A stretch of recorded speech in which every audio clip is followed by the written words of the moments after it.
প্ৰথমত মই ধন্যবাদ জানাইছোঁ ABC নিউজ চেনেলক। আমি অহাকালি আমাৰ ঈদুল আজহা তাৰ কাৰণে আমি মোটামুটি প্ৰস্তুতি শেষ কৰিছোঁ। গতিকে আমাৰ ঈদগাহত আমি নামাজৰ সময় দিছোঁ 7:30 আমাৰ কাৰ্যসূচী, 8টা বজাত জামাত হ'ব। 8টা বজাত আমাৰ জামাত 1 ঘণ্টামানত মোটামুটি 9টা বজাত শেষ হৈ যাব আৰ কি। আৰু নামাজত ইমামতি কৰিব আমাৰ বৰপেটাৰ জামে মছজিদৰ ইমাম মুফতি মুস্তাকিম আলী আহমেদ সাহেবে। সৰকাৰেৰ তৰফ পৰাও আমাক কিছু গাইডলাইন দিয়া থাকে। আমি প্ৰত্যেকটো অভিভাৱকক জনাওঁ, যেহেতু তাৰমানে অহাকালি অন্তত 4-5 হাজাৰ অভিভাৱক ইয়াতে সমবেত হ'ব।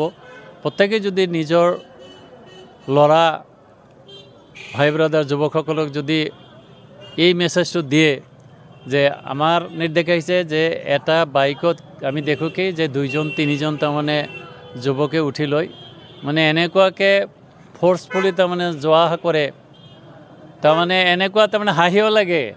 তাৰমানে চলাৰ বুটাম খুলি দি আৰামছে 3-4জনকে উঠি লৈ গ'ল। গতিকে আমাক কিন্তু প্ৰশাসনৰ পৰা অৰ্ডাৰ আছে, আমি প্ৰত্যেকজন অভিভাৱকক বিনম্ৰ অনুৰোধ জনাওঁ যে আপোনালোকে নিজৰ ল'ৰা বা সন্তানক কি কৰক, এই কাম যাতে নকৰে আপোনালোকে অলপ শাসনত ৰাখক।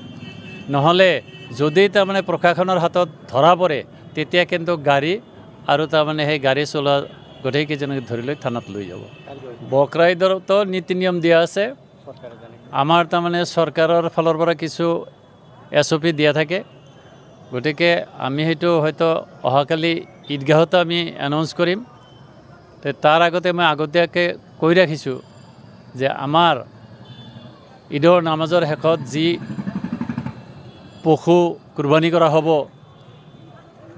সেইটো যাতে কোনো মেইন ৰাস্তাত চলাচল কৰা, আজি বিভিন্ন জাতি সম্প্ৰদায়ৰ বাসস্থান আমাৰ বৰপেটাৰ চহৰ বা অসমখন। গতিকে আমি আমাৰ ঈদৰ আনন্দ উপভোগ কৰোঁতে যাতে বেলেগ গোষ্ঠীৰ, বেলেগ জনজাতি বা বেলেগ সম্প্ৰদায়ৰ মানুহৰ যাতে কি নহয়, কোনো ধৰণৰ অসুবিধা বা কোনো আঘাত নাপায় মনত। গতিকে সেইটো আমি চাব লাগিব। আৰু ময়ো এই ক্ষেত্ৰতো মই অনুৰোধ ৰাখিছোঁ যে আপোনালোকে যি পশু কুৰবানী নকৰক কিয় সেইটো মানে এনেকুৱা এটা আওতাৰ ভিতৰত ৰাখক যাতে খোলাখুলিকৈ এইটো নকৰে। আৰু বিশেষকৈ মই আমাৰ কিছু যুৱকসকলৰ এনেকুৱা কিছু উদ্ভণ্ডালি আছে যে যি পশু কুৰবানী কৰে তাৰ কি কৰে ফেচবুকত ফটো লৈ ফেচবুকত এৰি দিয়ে। এইটোতো সাংঘাতিক। আৰু এইটো হ'লে কি কৰিব, নিজেও মৰিব, পৰিয়ালটোকেও কি কৰিব, মাৰিব। গতিকে এইটো অসুবিধা, এইবিলাক যাতে আমাৰ ল'ৰা ছোৱালী কি নকৰে তাৰ কাৰণে মই আহ্বান জনাইছোঁ। যিবিলাক মানে অপ্ৰয়োজনীয় বস্তু আছে সেই বস্তুখিনি মাটিৰ তলত যাতে পুতি থয় আমাৰ মানুহবিলাকে, তাৰ কাৰণে ভাল হ'ব। কাৰণ নহ'লে কুকুৰে লৈ ক'ৰবাত যদি পেলাই দিয়ে এটা মানে বেলেগ এটা সৃষ্টি হ'ব পাৰে।